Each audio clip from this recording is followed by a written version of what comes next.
Molt bé, som en Miquel Camps, coordinador de política territorial del GOB a Menorca, i estem a l'illa de Menorca, que és una illa que alguns escriptors han descrit com una illa de pedres i vent. El vent, perquè és un amic que sempre ens acompanya, i les pedres, perquè són un element que ha estat fonamental des dels primers humans, els primers registres que tenim a Menorca aquí són de fa 4.000 anys, i han emprat les pedres per construir i per modelar aquest paisatge.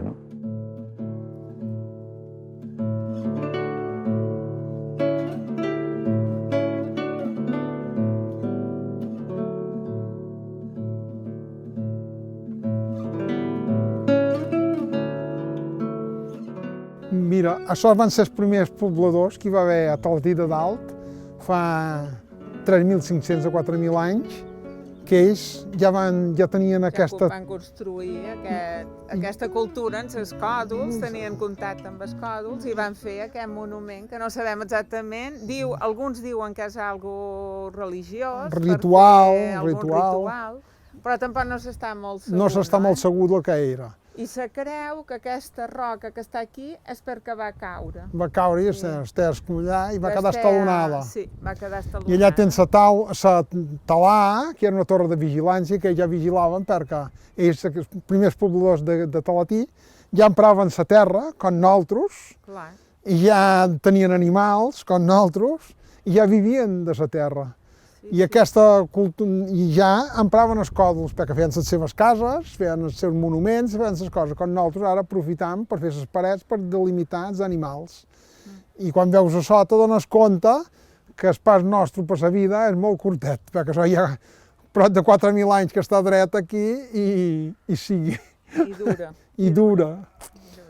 I te dones compte de l'arraigo del ser humà amb el còdol, que és molt d'escòdol. I a més és impressionant en les poques infraestructures que tenien com van poder fer això. Posar això, perquè realment té el seu mèrit.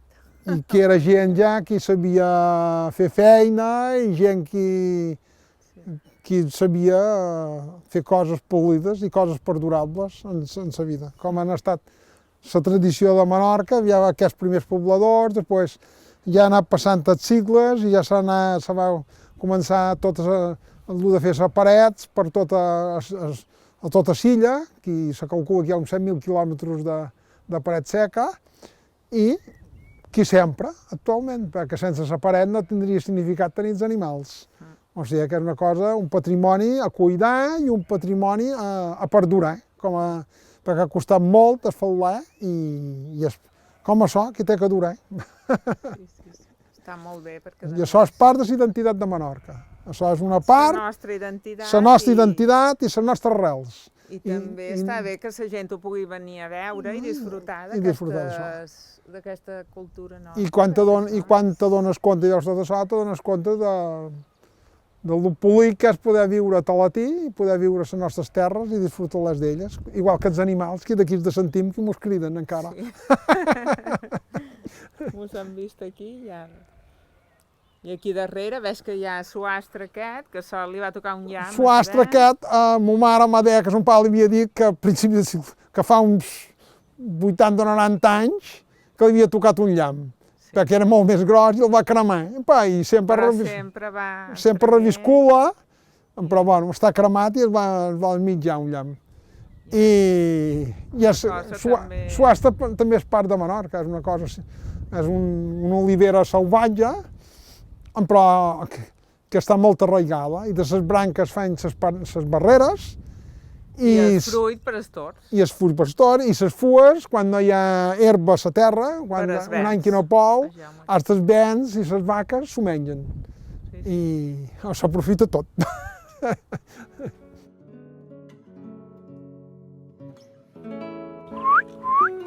És que no hi són les altres. En vez mira per allà l'altre, així de troba aquí. Per allà darrere. Ai, que mesquina.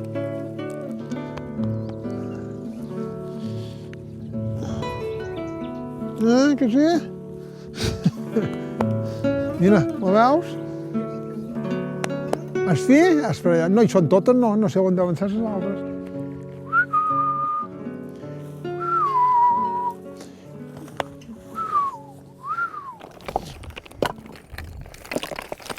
han d'anar baix.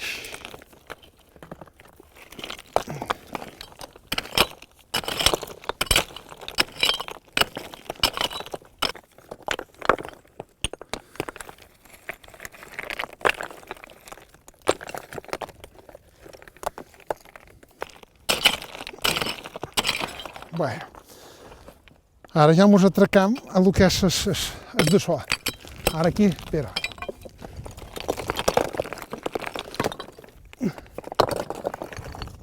Aquest és d'aquí de ser. Aquest han d'anar aquí de ser. Aquest me'l deixarem aquí perquè és gros. Però no hi haurà qui el pugi, això.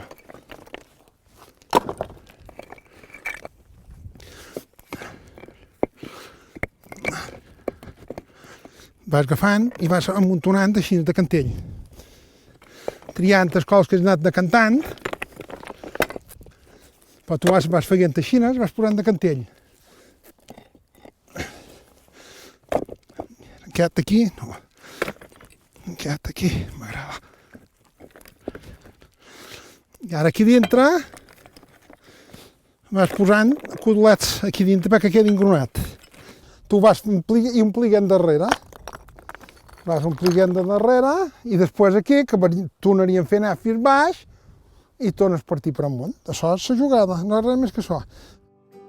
Jo no sé de quina banda bufarà, la sínia perd aigua sempre amb els peus banyats, tenim pedres entre ses ungles, ben pocs i despoats. Com a dues gotes d'aigua a les cales del Pilar. T'encantaré el capvespre, t'estimaré la matinada, te donaré fruits i te menjaré a pesades. I no tenc por de somiar que m'aferré pels camins o que no tornaré mai més. Jo no sé de quina banda bufarà,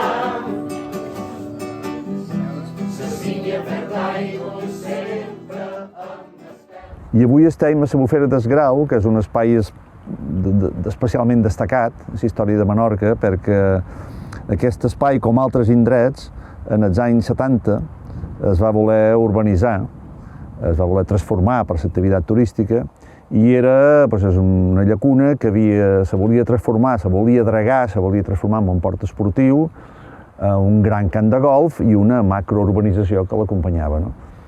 Això va passar en els anys 70, que va ser quan la gent es va començar a mobilitzar contra la transformació d'aquests espais naturals més interessants de Menorca, i precisament la Bufera del Grau va motivar que es creés a Menorca el GOP, que és una associació dedicada a la conservació del medi ambient i que de llavors ençà s'ha mobilitzat permanentment, primer per frenar els projectes que podien transformar Menorca d'una manera important i després per ajudar a reorientar l'economia cap a una màxima sostenibilitat.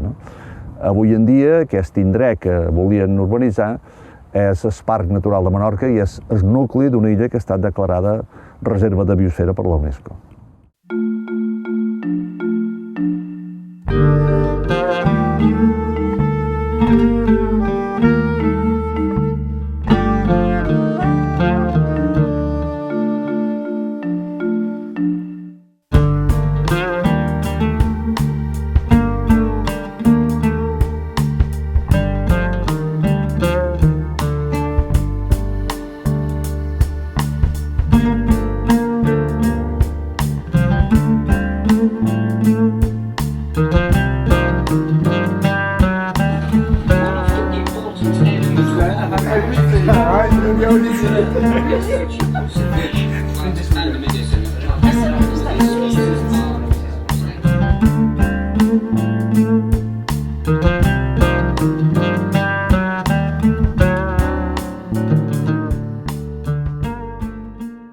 Yes, I born in the Central High Atlas in the Azilal.